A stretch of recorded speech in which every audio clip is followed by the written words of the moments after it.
As far as we can discern, the sole purpose of human existence is to kindle a light in the darkness of mere being. The meeting of two personalities is like the contact of two chemical substances. If there is any reaction, both are transformed. A human being would certainly not grow to be 70 or 80 years old if this longevity had no meaning for the species. The afternoon of human life must also have a significance of its own and cannot be merely a pitiful appendage to life's morning.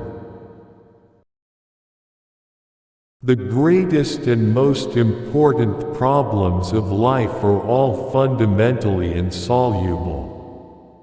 They can never be solved but only outgrown. The man who promises everything is sure to fulfill nothing, and everyone who promises too much is in danger of using evil means in order to carry out his promises, and is already on the road to perdition.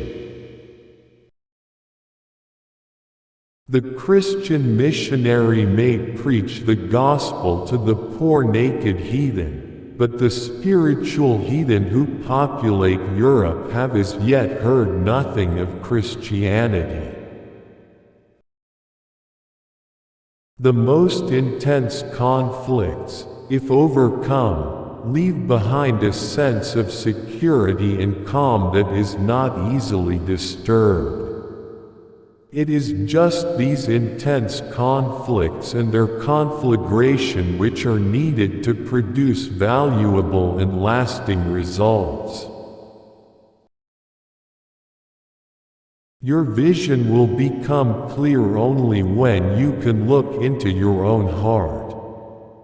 Who looks outside, dreams. Who looks inside, awakes. We are born at a given moment, in a given place, and, like vintage years of wine, we have the qualities of the year and of the season of which we are born. Astrology does not lay claim to anything more. A particularly beautiful woman is a source of terror. As a rule, a beautiful woman is a terrible disappointment. I have treated many hundreds of patients.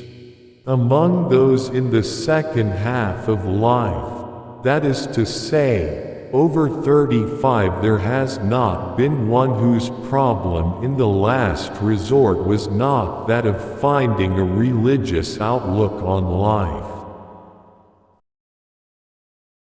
One looks back with appreciation to the brilliant teachers, but with gratitude to those who touched our human feelings. The curriculum is so much necessary raw material, but warmth is the vital element for the growing plant and for the soul of the child. Dreams are the guiding words of the soul. Why should I henceforth not love my dreams and not make their riddling images into objects of my daily consideration? The creation of something new is not accomplished by the intellect but by the play instinct acting from inner necessity. The creative mind plays with the objects it loves. For a young person, it is almost a sin, or at least a danger, to be too preoccupied with himself, but for the aging person, it is a duty and a necessity to devote serious attention to himself. Great talents are the most lovely and often the most dangerous fruits on the tree of humanity.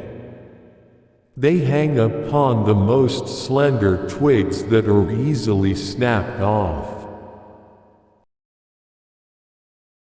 Man is not a machine that can be remodeled for quite other purposes as occasion demands, in the hope that it will go on functioning as regularly as before but in a quite different way. He carries his whole history with him. In his very structure is written the history of mankind. If there is anything that we wish to change in the child, we should first examine it and see whether it is not something that could better be changed in ourselves. Even a happy life cannot be without a measure of darkness, and the word happy would lose its meaning if it were not balanced by sadness. It is far better take things as they come along with patience and equanimity.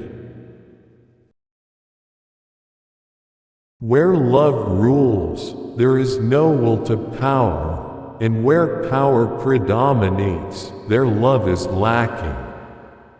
The one is the shadow of the other. Through pride we are ever deceiving ourselves. But deep down below the surface of the average conscience a still, small voice says to us, something is out of tune.